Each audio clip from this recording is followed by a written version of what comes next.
What's up, everyone? Today's video is all about paradigm leaps.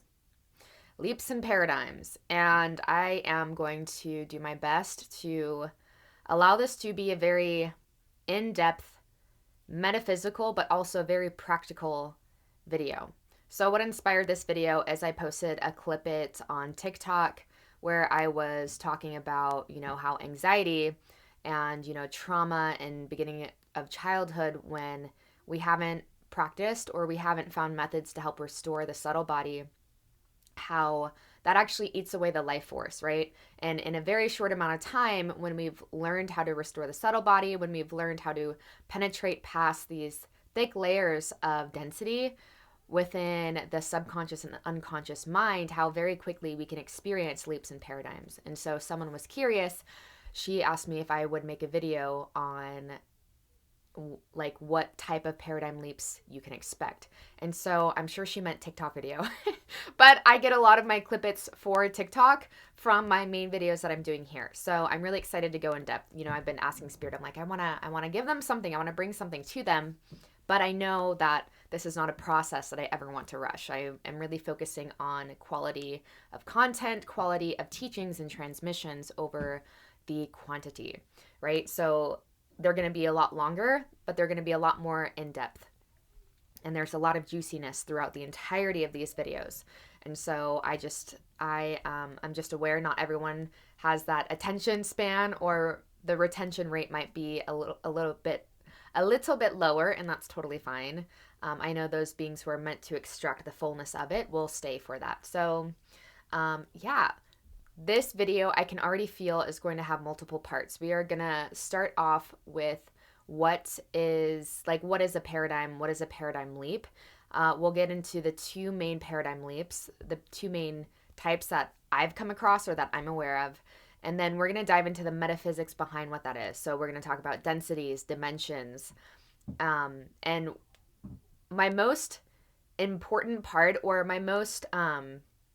the most important thing for me, is not only do we develop an understanding of it, but I want you guys to leave with practical tools and, reasons and motivations. So you're engaging in these practices. So you're not just amassing a shit ton of knowledge and then what? You just have a bunch of knowledge, right?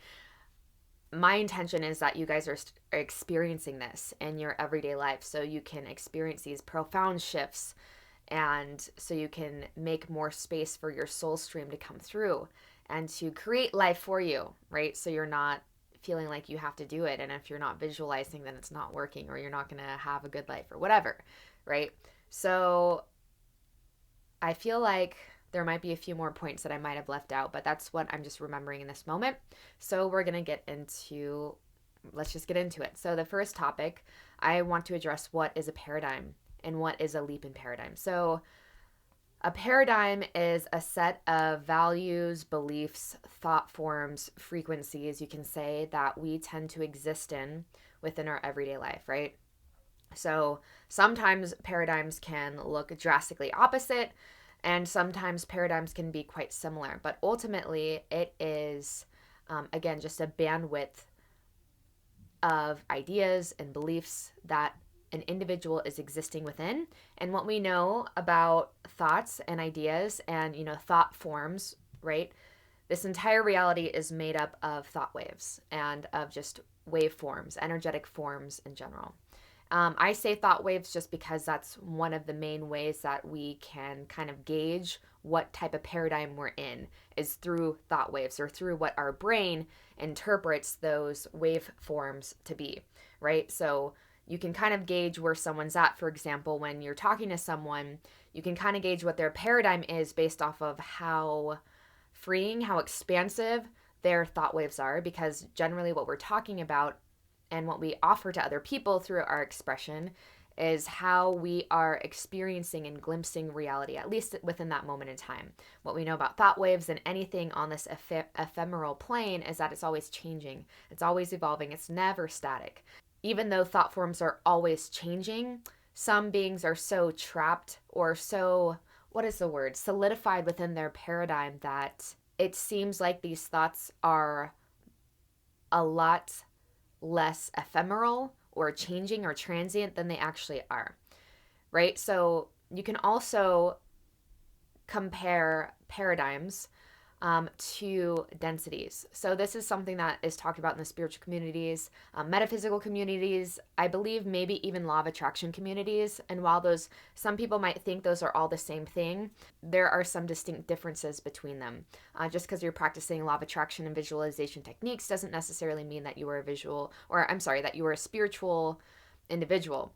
And let me just be clear, we're all spiritual, right? But just because you're practicing those principles doesn't also mean you are actively in alignment with spiritual principles, right? Because in my experience, this is a tangent, in my most humble of opinions, spirituality is about surrender and release of control, right? Where sometimes law of attraction principles can, I feel like, be exacerbating the ego and exacerbating materialism just with a spiritual lens, right?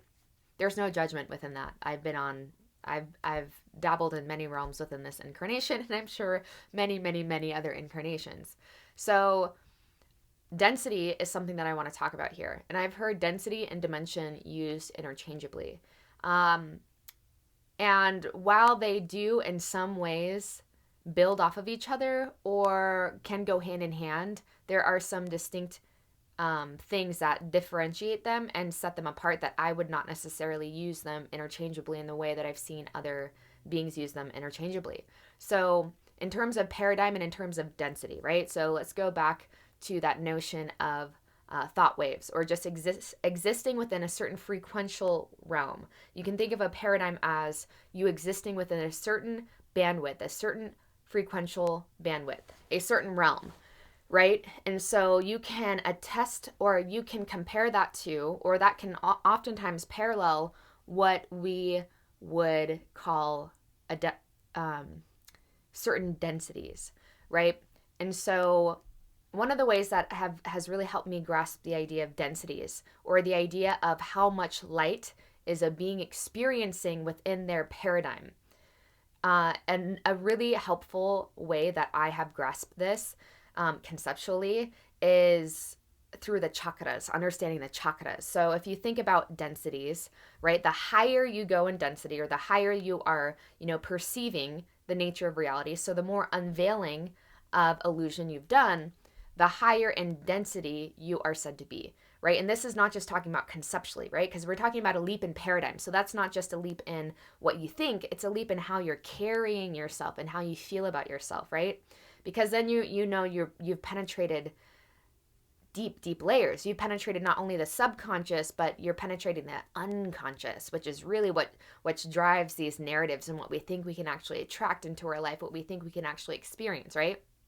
So when you're existing within certain density, your paradigm looks a certain way, or feels a certain way, I should say, because it doesn't really matter how it looks, right? But it's like what you're feeling. And we can look into someone else's life and think they're experiencing themselves in one way, and they can actually be a lot different than what our initial idea is, depending on their paradigm, right? So it matters much less. Spirit is not focused on form. Spirit is focused on the energetics behind it, right? And so the more you actually climb the ladder of densities, the more that you see this too. And the more that you feel this, it doesn't matter the form that things take. It's all about the energetics, right? And that's what metaphysics and spirituality would teach us. So to get back around to that point of density. So the higher you climb the ladder of density, the more you're unveiling illusion, and the more light you are able to experience, higher density. So it's the amount of light. So the higher in density you go, it's safe to say that you're experiencing yourself and your paradigm with much more freedom of expression, much more authenticity. You're much more vibrant. It's a lot easier for you to access your soul stream. Things flow a lot better for you, right? Because you're inviting in more of your truth. You're inviting in more of your soul stream. And that kind of conditioned part of ourselves that we would call maybe the limited self or the ego or the personality, whatever, is going through this process of purification by allowing more of that light to come in, right? The ego, I'm not an ego basher and an ego shamer. It's absolutely necessary, right? The ego, what is the ego? The ego is attachment, right? I mean, I feel like that's a pretty safe and broad way to describe what the ego is. It's just some sort of attachment, right? We have to be in order for this to be a relevant experience, to some extent, there has to be attachment to this life, attachment to this incarnation, attachment to our lessons, attachment to, whatever we need for this to be a relevant experience, right? Bringing this back around to chakras and in order to better understand densities. At this point in time, Earth would be said to be a fourth density planet.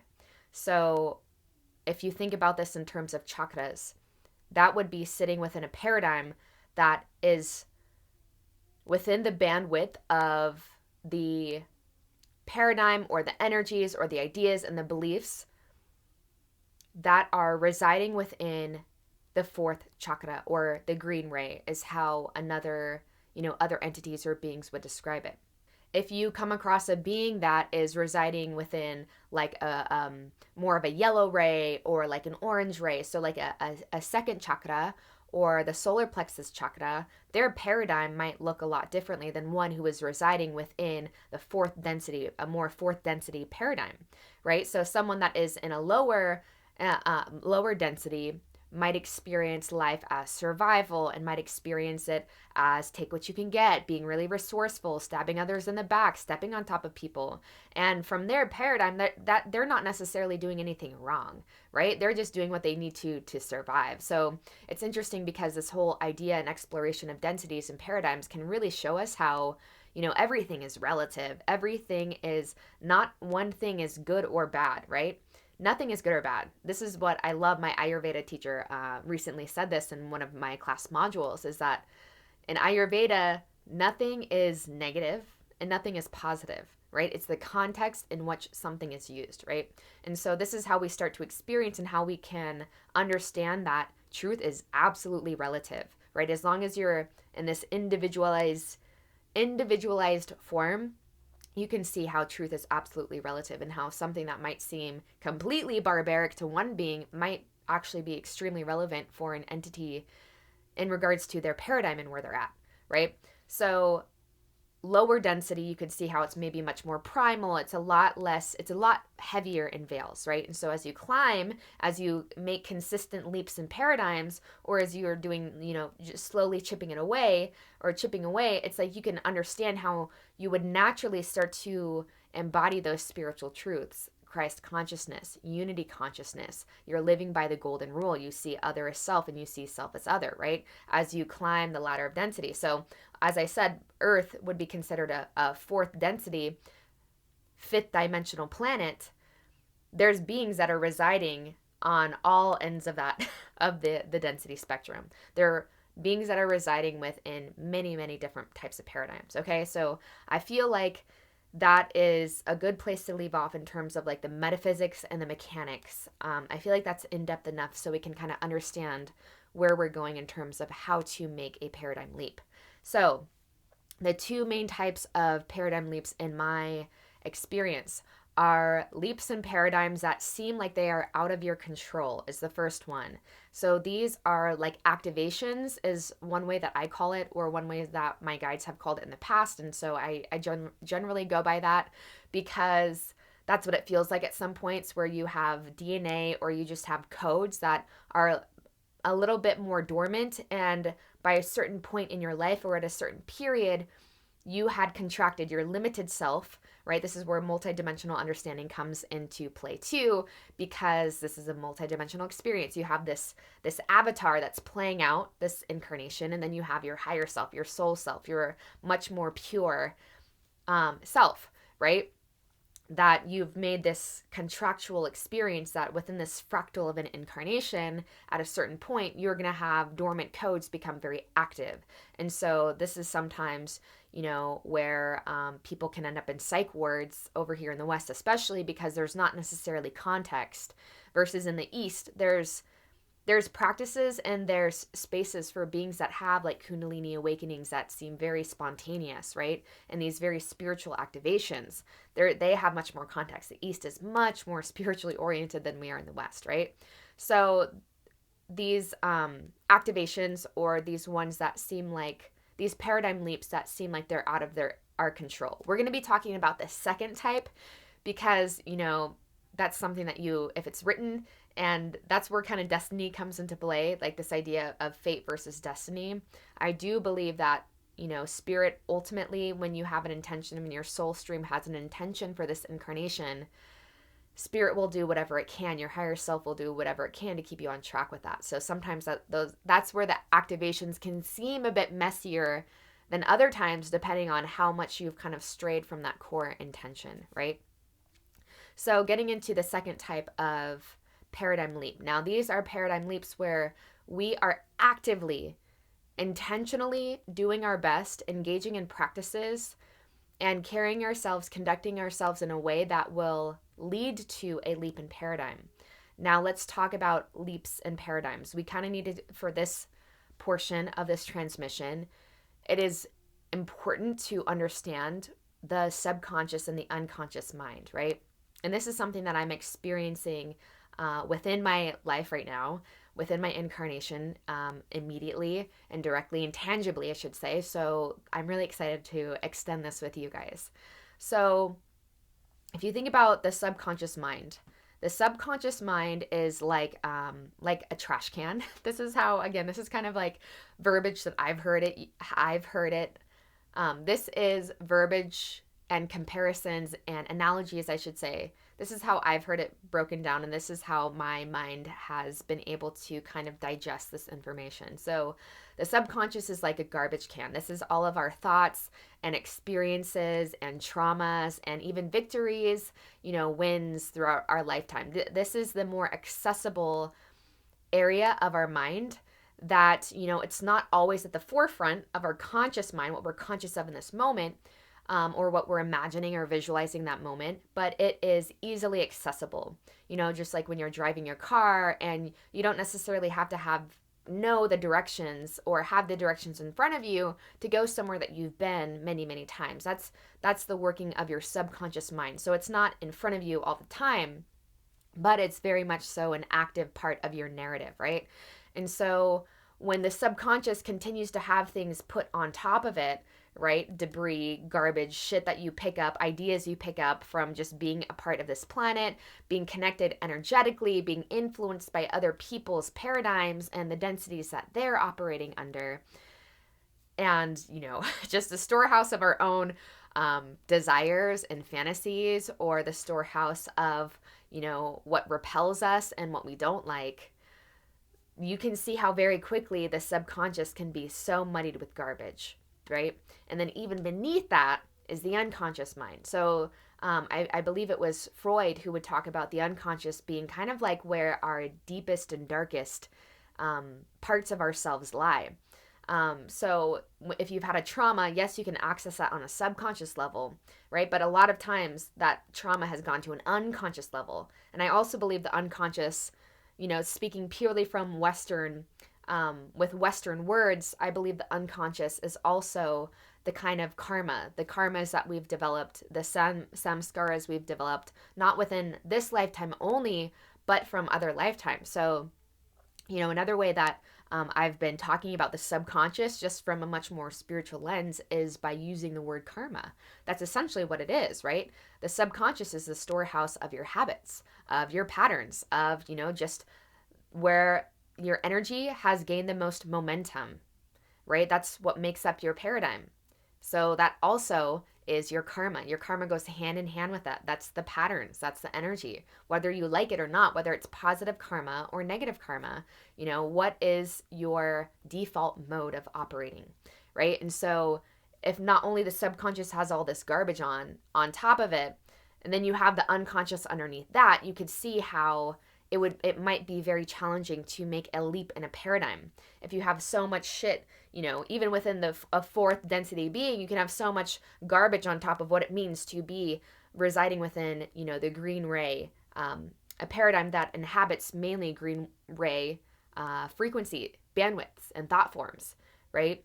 Being a martyr could be part of that, right? Giving of yourself so much that, people pleasing, all of these things that, living from an imbalanced place can most definitely exist within this paradigm too, right? So, again, I don't want to say any one of these is better or worse or whatever, right? Because there's going to be positives and negatives to everything, right? Because we are on a planet of polarity. They support each other.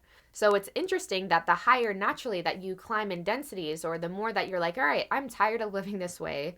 I want to set myself free. And so you start to engage in certain practices, and you might not even be conceptually aware of everything that's happening, right? When you sit down for a meditation session, at first you just feel good. It just feels good not to be so mired by your thoughts, so mired by the subconscious narratives that are just replaying over and over again, right? It feels good to kind of detach from them and get space.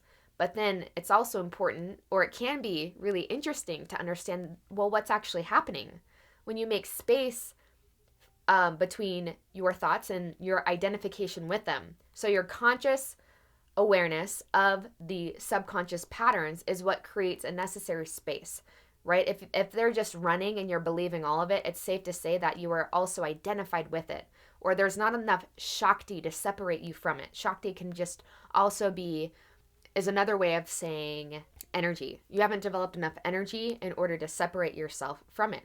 I think an even better way of saying this is awareness. There's not enough awareness because your paradigm might not yet support that. But as you climb the ladder of densities, as your paradigm shifts, even if it's a little at a time, you're not making huge leaps. So any shift in your lens of perception that gets you closer to truth, that expands your awareness and takes you into higher densities, or closer to higher densities, whatever you want to say, will always feel good. So when we're sitting down for a meditation, it's like we're taking out the garbage, right? Little by little, we're emptying that trash can. So when you're sitting down for a meditation, for example, that's you taking out the trash, right? That's you understanding that, even when you're doing visualization techniques, this is actually something a conversation I've been having, an ongoing conversation I've been having with a new client of mine, is that even if you're visualizing the best, most delicious, scrumptious realities that there are, invariably there is some sort of attachment to outcome that goes along with visualization practices, right? Whether that's, I want to feel better now in this moment, I don't want to sit with these negative emotions, or I'm afraid that I'm not going to get this reality that I think I want, right? Invariably, at least in my experience, even visualization techniques can get in the way. It can add to the debris. It can add to the muddiness, right? So when you're in spaces and when you're engaging in practices that allow you to kind of develop the necessary awareness of thoughts, and then to allow a spaciousness where you're doing your best to not attach to anything, it's kind of like you're allowing you're taking out the trash on multiple levels. You're penetrating past those two very thick layers of the mind, the subconscious and the unconscious, right? And so when spirit can come through and kind of do that deep clearing, oftentimes what we find is that we get extremely profound epiphanies into our underlying drives in life. And for many people, many beings on the planet at this time, again, where many beings are kind of picking up the frequency of like these third density, moving into fourth density kind of purges. What is the third ray, or the third chakra? Chakra is all about unworthiness, right? Or feeling worthy and feeling good to express yourself, feeling safe and confident to express yourself. So many beings, it's no surprise that many beings on our planet struggle with that unworthiness cord, right? And so when you're in meditation and when you're engaging in practices that at least open the space for you to be very present and very conscious of what's happening in this moment, oftentimes we can have profound epiphanies. We can have profound insights into why we are carrying ourselves in a certain way, or why we're going down a certain path, or why we're engaging within certain communities, right? And sometimes just through that awareness and seeing what's driving me, that can be all it takes to make a huge leap in a paradigm, right? And I'm going to get more into this because I know it can be a little bit, not making sense. We're going to get even deeper into this. Don't worry. So, for example, sometimes when you have, intentionally sat down to clear your mind, right? And if you can't even necessarily clear it, to not identify with whatever narratives are playing themselves out. You're not resisting anymore. right? And so our anxiety and our resisting of emotions as they are, our resisting of just our life as it is, our frustrations, our resentments, this all eats away the life force, which is that Shakti I was saying that is necessary in order to make a paradigm leap. Shakti is also necessary in order to have the willpower we need in order to make the changes that we know we need to make anyways. That could facilitate a paradigm leap, right? So if you like have an addiction, for example, that you seem like you can't no matter what, these patterns keep perpetuating themselves. This karma keeps playing itself out and you can't for the life of you, no matter how much you know that if you shifted this and if you made this change, you would be so much better off, right? You know that. But why can't you change it? Because your Shakti is being eaten up by something. And a lot of the time it's that subconscious narrative. It's those subconscious patterns that are playing themselves out, right? And so when you give yourself that space and when you're at your puja table, on your meditation cushion, you are developing Shakti. You are intentionally building momentum to facilitate a huge leap in paradigm. And when you're coupling that with, if you've had a lot of trauma when you're younger, or you're just a really anxious person, we are in a phase on the planet where we're in a Vata phase is how Ayurveda would describe it. So Vata energy is all about quick moving, right? It's the energy of air and ether, which many of us, if you have a screen and you're watching this video, you are very tapped into that. It's this go, go, go, go kind of energy that we see all around us. We're just sitting down. That seems like it's a waste of time before you understand and before you put into proper context what creates the best results in the long run, right? And once you start to notice you've been swimming upstream most of your life, and then you start to sit down for a few minutes a day and you see how peaceful that is, and then you see how you carry yourself different, and you can actually feel people receive you differently. People can feel the power you're starting to tap into, because we all have it. But again, it's being eaten away by the subconscious, the unconscious, by our fears, what we're repelling from, those beings we're repelled from, trying to get sexual gratification, trying to prove ourselves worthy, even if it's masked through a spiritual lens, spiritual materialism, right? So when you start to develop this Shakti, then you get the willpower. Then you have access to the willpower necessary to make the changes that you need to make, right? Or to set the appointments you need to set, whatever it is. But not only that, when you have Shakti, when you've developed Shakti, Shakti can also be described as what gives us a sense of purpose in life, right? What gets us out of bed in the day, right? So if beings are experiencing depression, or they feel empty or lethargic, these are not necessarily negative things. It's part of the human experience. But without that inner fire, without that inner Shakti, without a sense of calling, a higher calling just beyond ourselves, it's very likely that we will just let the subconscious and unconscious patterns kind of carry themselves out. We will let the karma carry itself out. But every moment is an opportunity to meet your karma and to transmute your karma, the negative karma, and to transmute it into dharma, into your purpose and what you're here for. You can do that right now. Right now you're doing that by watching this video. If something has drawn you, there have been factors within your life that has brought you to this point in time where you're ready to make a profound shift, or you're going through a profound shift, right? And so understanding the why behind something, unless we understand why something is good for us, we're probably not going to do it, right? But once you start to feel it, and if you give yourself permission to start practicing and, engaging in breath work techniques to help calm the nervous system, so all that Shakti, your life force, isn't being eaten away by your fears, by your traumas, right? Once you start to feel the effects of it and you see and you have tangible evidence of those shifts being made, you're not going to have people convince you anymore. You're going to show up, right? Seek ye first the kingdom of heaven, and all else shall be added unto you. There's a reason that's said. And there's also a reason. One of my other favorite quotes that I came across recently, another Bible quote, is a house divided against itself cannot stand. I think I butchered it. I think I said amongst itself in my first video, but it's my first time quoting that. And I had just come across it. I'm like, oh my God, this is exactly what Spirit has been guiding me to understand. So it doesn't matter how much you're visualizing, doesn't matter how much you're tuned in to, how much you're trying to visualize yourself into a new paradigm, into a better paradigm. A house divided against itself means what is actually going on beneath the surface, what is in your subconscious and unconscious mind, and what are the tools I have available to me today to penetrate those so I'm no longer a house divided against myself, right? Seek ye first the kingdom of heaven, and all else will be added unto you.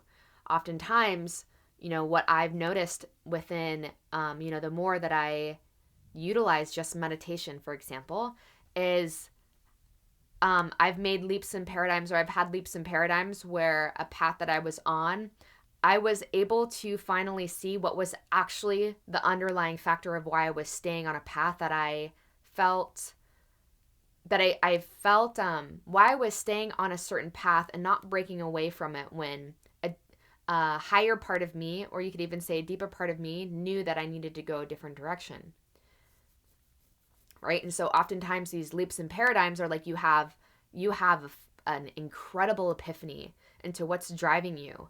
And so you're like, whoa, I don't actually need to prove myself in this way. I don't actually need to stay around here. I see how this individual or this organization or whatever is a reflection of some deep wound that I've been carrying around, right? And so because you've been developing that necessary space and you've been expanding your awareness and you have been able to detach enough from that narrative, that source can come through, it actually has space to come through and show you something and to kind of show you what's been driving your patterns, then sometimes it can be really easy to quit your job completely. Or that's why you kind of see beings like take these leaps and paradigms where it's like drastically in a short amount of time their entire reality changes, is because something finally clicked. But it was because either, again, it was because it was part of an activation that needed to happen, and or in this case, we're going to say it was because they were intentionally creating the likelihood and they were merging with timelines that increased the probability of a paradigm leap.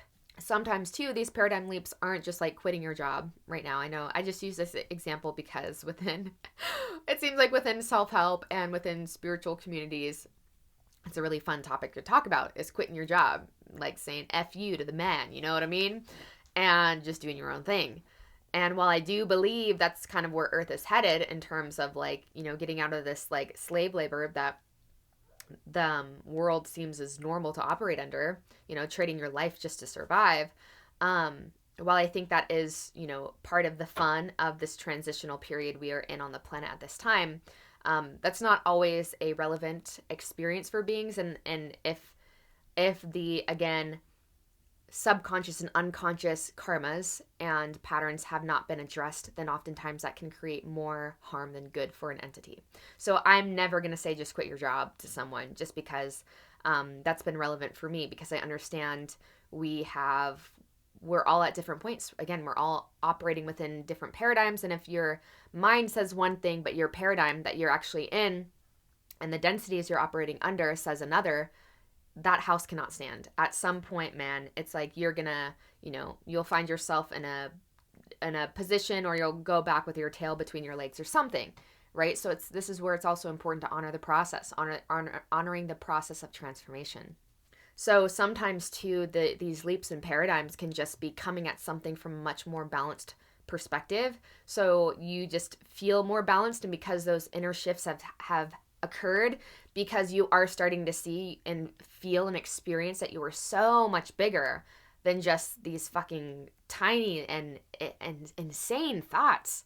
And when you start to really see the transient nature and understand the transient nature of this plane of existence, and you're not taking yourself so seriously, you're not taking life so seriously, then it's like you're carrying yourself differently. It's safe to say you are starting to make a shift into a higher density, into a much more expanded paradigm. And so you're more free, you're more calm, right? That's one of the reasons why I've been talking a lot about the subtle body and the importance of understanding what your nervous system is actually saying, because the nervous system is a good indication of the paradigms you're operating in, right? The more calm you are, the more at ease you are, the more peaceful you are, the safer it is to say that you are more so than not experiencing yourself and residing within planes of consciousness, within bandwidths of frequency that are going to invite more of your soul stream. And so you can be more sure that you're sowing seeds in wisdom and you're sowing seeds in love, and you're not doing so because you need to prove yourself, or you're not doing it out of fear or security, right? And again, not to say anything's good or bad. However, most beings that are still watching this, you are on a similar path as me, and that is freedom. I want to experience true fucking freedom and bliss, right? More and more every day, allowing more and more light to a paradigm where I understand that the more clearing I do of this subconscious and the limited self and purging, etc., you start to see how that work and play become one, because it doesn't feel like work sitting down at your meditation when it's like, oh my God, like when you get so used to being more spacious and feeling the peace and the contentment expand and increase, I should say, then, and for more prolonged periods, then it's a gift to yourself, and it's beautiful, right? And then you're experiencing that not just on your meditation table, but or at your meditation table, or when you're doing breath work, or when you're going for a run or whatever, helps you, just kind of connect to your body, connect to the present moment, and clearing the density, right? Penetrating the dense layers of tissue, not just on a gross level, but again, it all comes back to what makes up this gross physical plane, is what I'm trying to get at, is subtle forms of frequency, thought forms, right? That become more and more patterned, that kind of overlap onto each other enough times to create this experience of separation, and this experience of, being a, seeming separate self in this world where there's other things, right? Other people, places to go, people to see, whatever. And so that kind of leads me to what the purpose of most modalities of yoga and meditation really is. We hear individuals, or we've heard many teachers talk about the fire purification. That's something the phrase that I like to use, because that's what it feels like when you're going through activations, or when you're going through transformations or metamorphoses, right? When you're consistently on this path, these paradigm leaps and these activations seem to happen much, much more frequently, where it seems like one version of yourself dies and another is being born. And again, this doesn't necessarily mean what's on the outside is changing yet, right? But again, it's all about honoring the process. And one being that has more or less karma in certain areas, it might not be an overnight thing. It might not even be something that happens in 5 years, right? But because you are opening these portals within you and you're getting closer to truth, you will feel like you are making big moves, right? Whether or not other people could say they see it on the outside is one thing, but they'll feel it, I promise you. Right? And so what all these different modalities do, the purpose of it, the intention of it, is to purify the subconscious, or to transmute the karma, is another way of saying that. So, also important to understand and to remember that what you're ingesting, the content you're ingesting, the food that you're ingesting, right?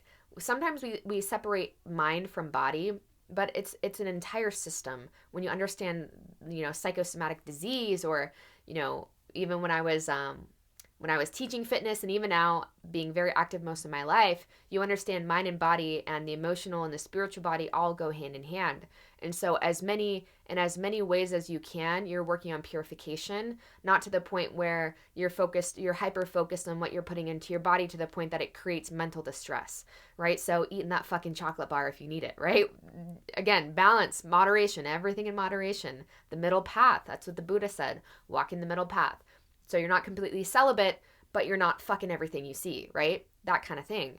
So engaging in all the ways that you can to help purify the density, right? Purify the density. So you're climbing simultaneously the ladder of densities. You're allowing more opportunity and more probability to have epiphanies, to have insight, right? You're allowing more space for grace. You're allowing more space for spirit to talk to you, for God to speak to you.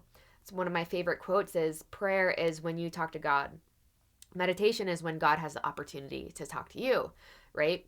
So all of these different practices, everything that we see, the way that we move our body, the intention is to help purify the toxicity that we've gathered, from pollution, but also, mental pollution, spiritual pollution, emotional pollution, right? And so whatever practices resonate with you that help you do that, and that you're on the right track when you're not doing it just because it's conceptual and because some person on a fucking screen told you to do it, right? You're doing it because you're truly investigating what feels right to you. Any good teacher, in my most humble of opinions, will always point you back to yourself, and any phenomenal teacher will never put down another teacher. They'll never put down another teacher in someone else's method, right? Because it's so condescending, and it's so separative, I feel. I feel like it diminishes, it brings us into a space where we forget that we're all one, and we're all trying to, do our best to walk home. But I do believe that at the core of it, every teacher should point you to yourself, and every teacher will remind you that you have the spark of God within you, and that, there's no rush. The practices you engage with, as much as you feel like you should be, or you're doing it because you want to heal your nervous system and you want to restore the subtle body, there can't be a focus on the results, right? There's this, again, it's the middle path of where you're accepting where you're at, and you're not doing something because you feel like you need to fix yourself for this world, or because you need to prove yourself, or because for whatever reason. It can't be an end thing, but you're doing it because it's what makes the most sense in this moment. You're doing it because it feels like the most compassionate thing to do for yourself. Another thing that I love that my Ayurveda teacher said recently is, if it's uplifting to me, it's uplifting to life itself. So those behaviors and those things that you do that you just feel good, even if it's in the comfort of your own home and no one will ever see it, no one would ever know about it, right? If it's uplifting to you, if it allows more light and more freedom in your experience, it's safe to say that it is uplifting and allowing more light and more freedom into the lives of others. Even if it's not something you're talking about, even if it's not something that, you have tangible evidence of, this is what I'm doing. What you're being is what matters most, right? And so that's kind of, essentially to wrap this entire video and this transmission up today, it's about what you're being in order to make paradigm leaps, and to climb that ladder of densities in the various ways. It can look like so many different things, right? Quitting your job, or getting that new partner that you've really wanted, or, finally having enough money to go build your bus and travel the world, right?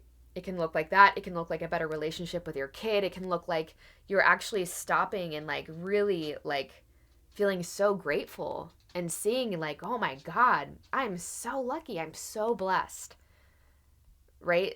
When I talk about leaps and paradigms, I don't care. I don't fucking care how it looks.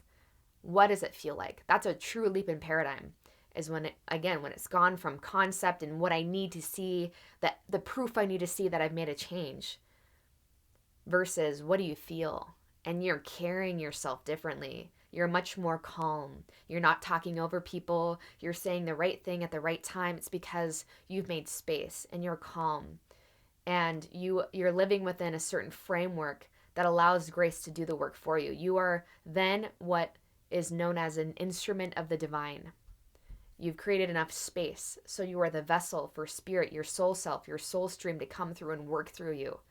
And so this little self that you think you are, that we all can forget, that we are not ultimately, and that we can get so wrapped up in, we understand it is meant to be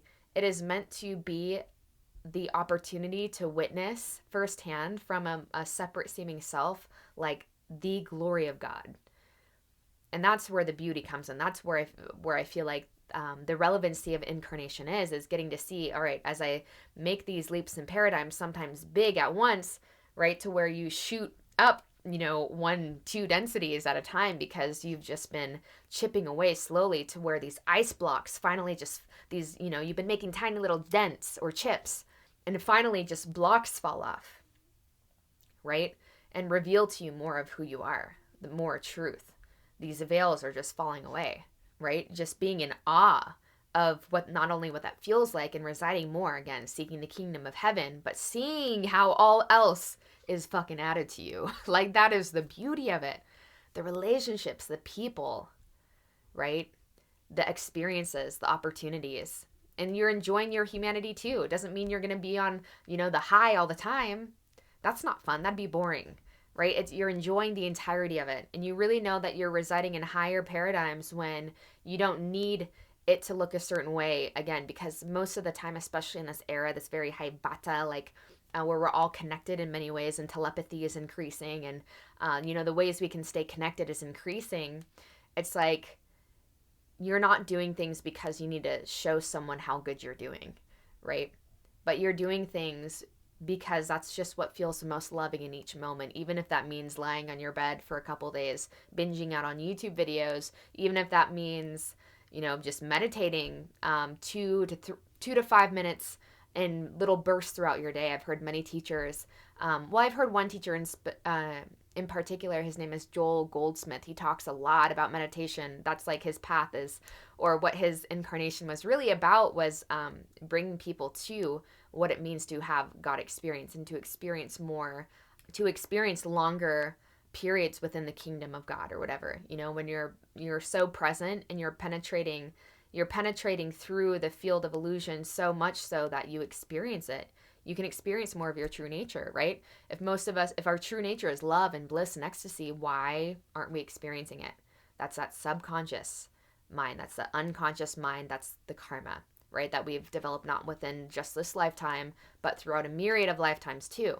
All right. So again, every moment is an opportunity to transmute your karma and turn it into your dharma. This is my practice. This is my devotion. This is what my duty. This is my duty for this incarnation. And if you're drawn to this video, safe to say, this is part of your duty. And it's not in a way where you're doing it because it's a conceptual thing, but you're just like, I don't know what else I would do. Because you start to see there's nothing else to do except to show up and to release, make space, continuing to make space for spirit, leaving space for grace. So I feel like that's a good place to leave off. It feels pretty complete. I hope you guys, if you're still here, thank you for tuning in. Y'all are on your path. It's such an exciting time to be here, you guys, especially this point in time. There's what better time to hop on that train of transcendence when structures are falling apart, left and right. It definitely gives more people permission to make paradigm leaps. Like the probability of beings making huge leaps in paradigms right now is extremely high, because there's a lot of beings going through a lot of activations where some of them been preparing for it, but other people, this is part of, they'll have those activations that are much more less in control of their limited self, and it's much more of that contract between higher self and limited self. So we're seeing a lot of that right now. So the more that you guys, are engaging in these practices and just making space, even if you're not looking for a paradigm leap, just you're well on your way. It's definitely part of being a service-based being. It's the number one requirement of a service-based being is to continue to release what makes a vessel useful. So in this case, when I say vessel, what makes a being that is here with the intention to help uplift the planet, or to, just want to be positive and to want to exist in the light of truth, and to do so and dance in that light of truth with your fellow brothers and sisters. What makes that type of vessel useful is the space created. So again, spirit can come through and work through you. So yeah, thank you for being here. Thanks for being on the journey with me, walking alongside me. We're in this together. So please give this video a thumbs up, especially if it resonated. Please comment down below. It helps circulate the good word. And as always, remember that I'm offering a one-on-one 5-week coaching program. Man, it is, I'm so glad I extended it just from single sessions to weeks, because I'm able to receive a lot more about the container and how to provide the best support for it during the in-betweens. A lot comes through. So I'll leave this here for now, you guys. I hope I see you soon.